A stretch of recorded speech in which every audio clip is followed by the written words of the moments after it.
Un œuf au plat était proposé pour 2 000 €. La jeune fille en prit une cuillerée pour le goûter. Elle réalisa que ce n'était pas du tout un œuf. Après que Jacques l'eut goûté, il découvrit que le plat était fait de jus de mangue et de lait de coco glacé. Le plat suivant était encore plus extravagant. C'était une plante en pot. Alors qu'ils étaient perplexes, la directrice du restaurant s'approcha. Elle expliqua que c'était une salade de légumes crus, et que chaque élément était comestible. Son ton était plein de dédain et d'arrogance. Jacques fut exaspéré par son attitude. Il saisit la salade et fit irruption dans la cuisine. Il dit à Jim qu'il était venu pour manger, pas pour assister à des tours de magie. Jim ne s'offusqua pas. Au contraire. Il se retourna et sortit un morceau de bœuf wagyu à 5 pour lancer un défi. Jacques décida de lui montrer ce qu'était la vraie cuisine, utilisant ce qui était à disposition. Il saisit un couteau et coupa des ciboules en tronçons. Il jeta les ciboules dans l'huile chaude tout en tranchant rapidement le wagyu en lamelles. Il mit les lamelles de bœuf sur le grill pour les mélanger aux ciboules. Augmentant le feu, il fit sauter vigoureusement, ajoutant de l'huile de sésame, du cumin, et d'autres assaisonnements. Un plat parfumé et appétissant fut prêt en un rien de temps. Jacques avait effectivement un talent impressionnant. Mais pour Jim ce n'était rien d'extraordinaire. Jim sortit un chalumeau et saisit le wagyu à point. Il découpa la viande en morceaux réguliers et les disposa soigneusement sur un lit de verdure. Attentif aux détails, il peaufina minutieusement la présentation.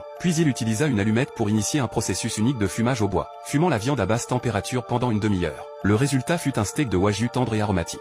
Jim pensait que la cuisine chinoise traditionnelle était dépassée et figée. Il était convaincu qu'à son retour au pays, il remporterait le concours national de cuisine cette année. Jacques prit le steak, le renifla et admit que Jim avait un véritable talent. Sans un mot, il tourna les talons et partit. Curieux, Jim goûta le plat que Jacques avait préparé. Dès la première bouchée, il fut stupéfait. La viande était incroyablement tendre et avait conservé toute sa saveur originelle. C'est alors qu'il réalisa qu'il avait sous-estimé la maîtrise des techniques culinaires chinoises traditionnelles.